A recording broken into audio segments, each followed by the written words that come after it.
Bom dia, boa tarde, boa noite a todos. Meu nome é Tiago Pinheiro. Estamos aqui para fazer alguns vídeos sobre Israel. Desde já eu quero pedir desculpas se escutar algum barulho. Pode ser meu filho, eu tenho um filho que é especial, né? Enfim, moro no apartamento, tem barulho de vizinho. Pode acontecer isso, mas vamos lá. Então, vamos falar sobre Israel. Algumas pessoas me pediram para falar sobre Israel. Lembrando que eu sou formado em geografia, né? Mas vou falar que sobre Israel muita coisa do que eu aprendi foi mais pela curiosidade mesmo do que algo que eu aprendi na faculdade, né? Toda pessoa que gosta de aprender tem que ser um bom pesquisador.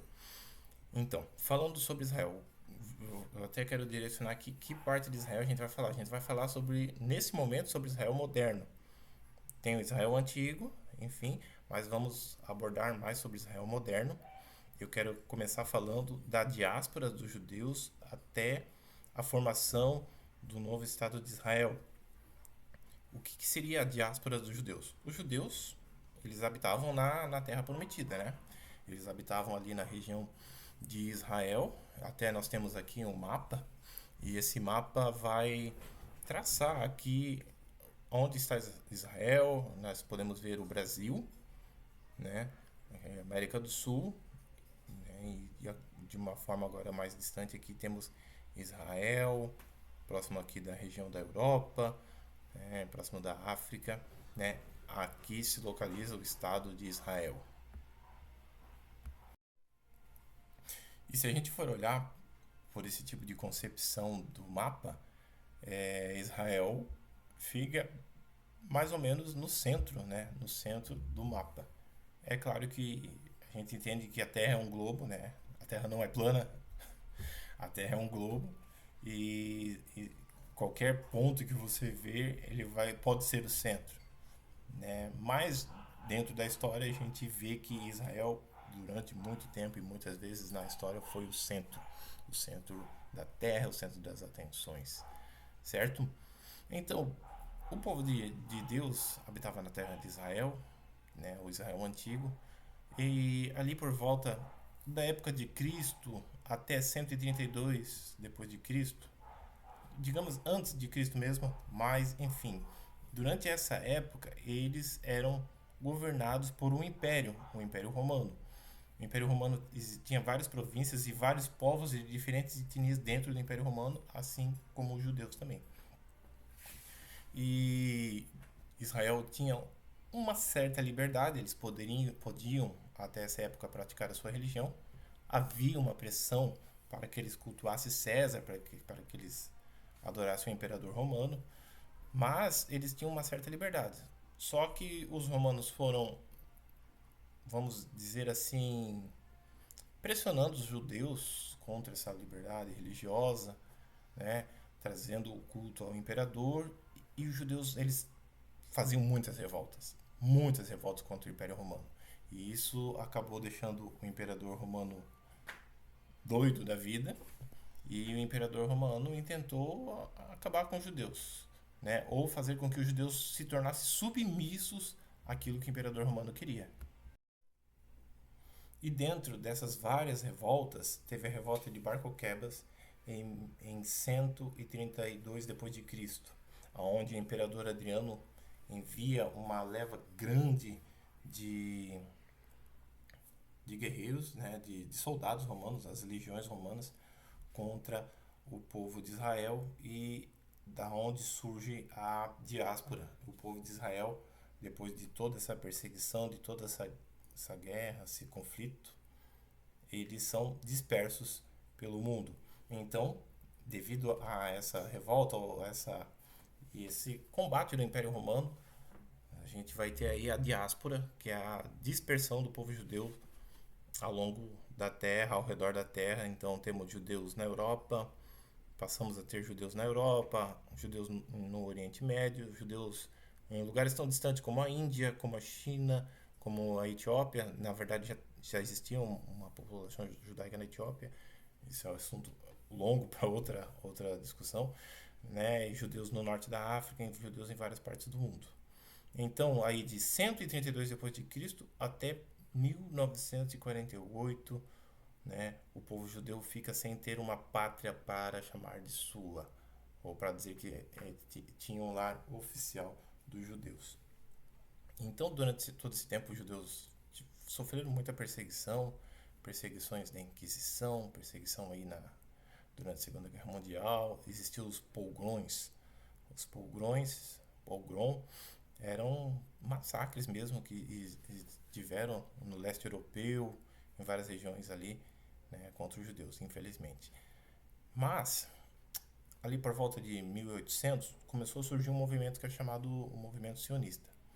O que era esse movimento sionista? Era o movimento de volta para Sião, de volta para a terra prometida. Então, as pessoas começam a se juntar. Existia um Theodor Herzl, que era um judeu.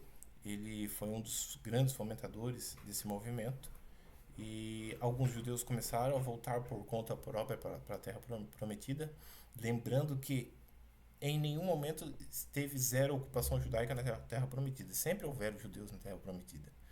Aí, quando a gente fala nesse período, teve épocas dos cruzados, durante a Idade Média, existiam muitos peregrinos cristãos que iam até a terra prometida, mas existiam judeus que habitavam lá. Durante o império, os vários califados e impérios muçulmanos, sempre tiveram judeus que habitaram a terra prometida, claro, junto com outros povos que ali habitaram, né, com as suas sinagogas, dividindo espaço com igrejas, com mesquitas, né, mas sempre teve uma população judaica presente.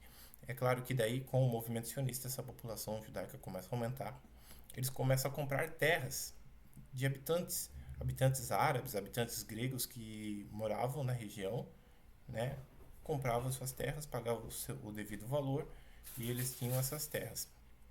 Então, quando foi devido à Segunda Guerra Mundial, a Segunda Guerra Mundial teve o Holocausto, foi uma perseguição terrível contra o povo judeu, e esse movimento cria mais força ao ponto que em 1947 a ONU decide pela partilha, né, da terra entre árabes e judeus, mas precisamos voltar um pouquinho. Então, um ponto importante é o Império Otomano, que era um império turco. Era um império onde os governantes tinham origem turca, que dominou ali a região do Oriente Médio. O Império Turco, ele se aliou com, na Primeira Guerra ele se aliou com a Alemanha, com a Itália, e contra a Inglaterra, contra a França, durante aquele período da Primeira Guerra Mundial. E como a gente sabe, né, a Alemanha, a Itália e os otomanos que se uniram, eles perderam a guerra. E o Império Otomano foi desfeito, né? O remanescente do Império Otomano é a República Turca, mas vários territórios que tinham pessoas, né, de etnias árabes, drusos, beduínos, entre tantos outros, né, essas pessoas se tornaram livres, entre aspas. Por quê? O que acontece? Na região que é da Palestina, a gente pode ver, né, vou mostrar aqui um mapinha que é da divisão do ali teve onde que seria hoje Síria e Líbano o mandato francês, né, o que é hoje a região de Israel e também da Jordânia e Iraque o mandato britânico, né, e se depois tem a República Turca mais ao norte e tem algumas áreas que ficaram ali, passaram a ser da Rússia, né, áreas em torno ali da Geórgia, da Armênia, Azerbaijão. Então a gente teve essa divisão, essa partilha, né? Essas nações europeias, elas fizeram várias partilhas ao longo do mundo, na Ásia, na África, e no Oriente Médio não foi diferente. O que acontece? E nesse tempo estava tendo toda essa migração, toda essa vinda dos judeus para a Terra Prometida. O que acontece? Os britânicos que estavam com essa região que seria Israel, né, ou Palestina, dependendo da visão,